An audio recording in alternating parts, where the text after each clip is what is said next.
Hey guys, I just want to talk a little bit about Hell in a Cell last night. It took place, it was a pay per view, and it was fucking bullshit. They built Fiend up for weeks and weeks, attacking Seth Rollins, coming out on, putting him in the mandible claw, attacking him in all his matches, just making the Fiend look really strong. This whole gimmick of Bray Wyatt that Bray Wyatt's been having for months and months now with the Firefly Funhouse is really getting over. And then all of a sudden, he has a Hell in a Cell match last night with Seth Rollins, and it ends in a disqualification. A disqualification in a world title match. I mean, what the fuck, man? I mean,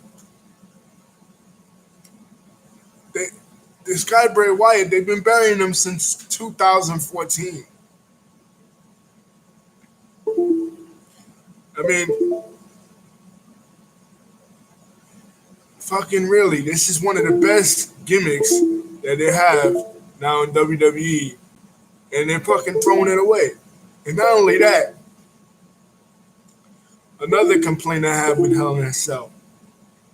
Why does Charlotte Flair keep winning the SmackDown Women's Championship? I mean, there are other women in the division. Charlotte Flair is a famous woman. She's the daughter of Ric Flair. But there's other women that could win the WWE Championship. Bayley is very over with the younger demographic of female fans. I don't understand why WWE insists on having Charlotte Flair have the title for so long. I mean, she's not that over. And once again, just like with Bray Wyatt, with the Boston Hug connection, they continuously misuse them, they underuse them, they underpush them, and it just doesn't really make sense. I mean, I don't particularly understand, where WWE is coming from because they have no new talent that's on top. Seth Rollins been on top since 2015. Since he left, the Shield broke up, and they need new talent. They need new faces, and they had these faces. People have gotten over. Rusev got over. Sasha Banks got over. Bayley got over. Bray Wyatt with the Fiend character got over. Firefly Funhouse got over. But when somebody gets over, they de-push them. And another thing,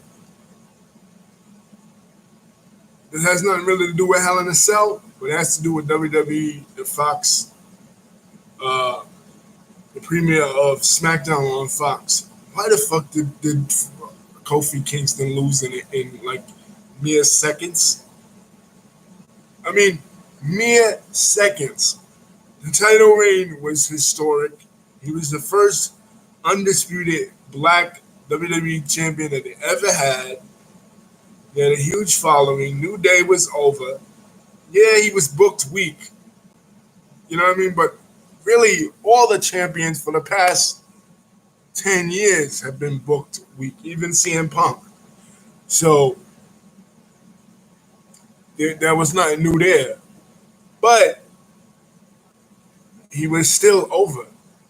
And he still could have been redeemed. He didn't have to be squashed in a matter of seconds, almost breaking the record of Diesel when he squashed Bob Backlund in 1995. He could have lost in a respectable manner, and then had. I know they want to do the thing with Cain Velasquez. When Cain Velasquez, the guy that beat Brock Lesnar in 2011, came out and I guess challenged Brock Lesnar to a WWE title match, but he really didn't because he didn't say anything. But this whole week, WWE has been squashing their new talent. They made Seth Rollins look weak because he couldn't beat The Fiend. It ended in a disqualification.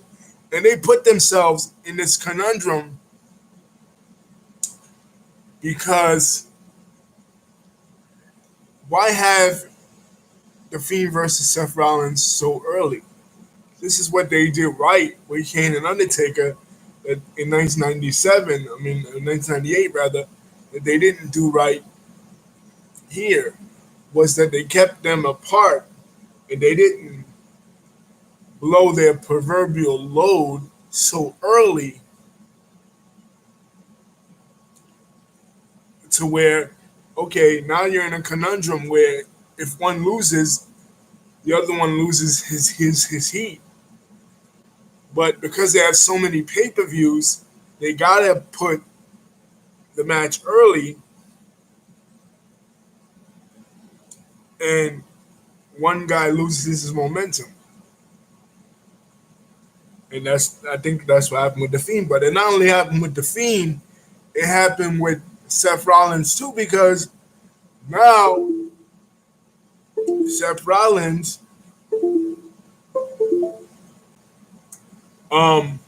looks like he can't beat this monster, and he's supposedly a beast slayer, and he cannot slay the beast. You know, he beat Braun Strowman, he beat Brock Lesnar, but he couldn't beat Bray Wyatt. And Bray Wyatt couldn't beat him. So Bray Wyatt, as a beast, looks weak as well. And plus, like I said, it ends in a disqualification in a Hell in a Cell match. Hell in a Cell match is no disqualification. I mean, really, like, what the fuck? WWE is just so, their booking is just so, I don't know what to say anymore. It's tough. It just doesn't really make sense, guys. And then they don't put the belt on Sasha. They keep the belt on Becky Lynch. Sasha and Becky Lynch had a hell of a cage match. A Hell in a Cell match. Second women's Hell in a Cell match in history. But they don't put the belt on Sasha. And Sasha is over. Sasha been over since she came back a couple months ago with the blue hair. She attacks Natalya, she gets the heat, and she's back on top. But they don't put her.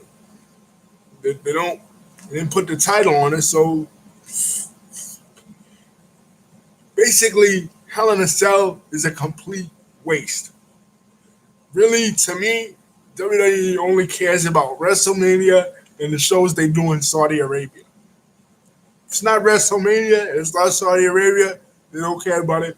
And Saudi Arabia is only the old school wrestlers like Undertaker, Goldberg, Hulk Hogan, Ric Flair.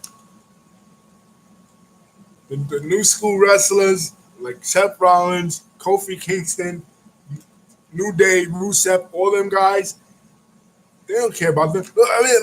Look at Baron Corbin. Look at Baron Corbin. Baron Corbin is supposed to be your king of the ring. Okay? He's your king of the ring for 2019. And you have him getting beaten up by The Rock and Becky Lynch on the first SmackDown and losing to Chad Gable. Look at Chad Gable. Yes, he's an Olympian, but he doesn't. In what universe does Chad Gable look like he could beat Baron Corbin? You're making Baron Corbin look weak. Yeah, fucking Rusev is the guy another guy has been royally fucked by WWE. Literally, because his wife, his real life wife, Lana, is now put in a soap opera storyline with Bobby Lashley. Kissing, the most uncomfortable kiss since Lisa Marie Presley kissed Michael Jackson at the VMAs. In history, Bobby Lashley kissed his Lana. I mean, in the words of Conrad Thompson from Something to Wrestle With, a guy who I had the pleasure of meeting, is a really wonderful, nice guy, and I always listen to his podcast. But in his words,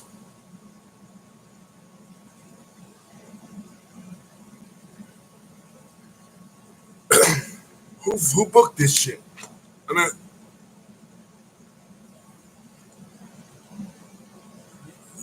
they're burying everybody. They're burying everybody.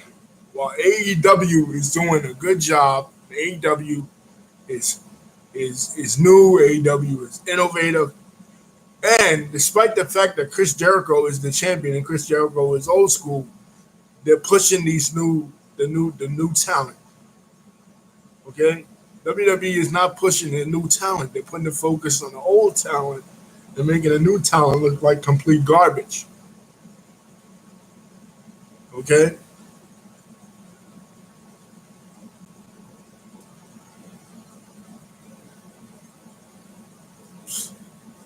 It's just crazy. AEW is going to beat WWE in the ratings. In fact, when they did that bullshit finish at Hell in a Cell, you heard chants of AEW in the crowd. I mean, this is like 2007 when they had the Rosie O'Donnell versus Donald Trump match on Raw, and you heard chants of TNA. They're at that level now. They're at 1994 level. They're at 2007, 2006 level. Where the ratings are just so bad that people have just thrown up their hands and they've given up on WWE. Lifelong fans like me have given up on the product. Because every time they watch, the new favorites always getting buried. Rusev always getting buried. Bray Wyatt always getting buried. Boston Hug always getting buried. Sasha always getting buried.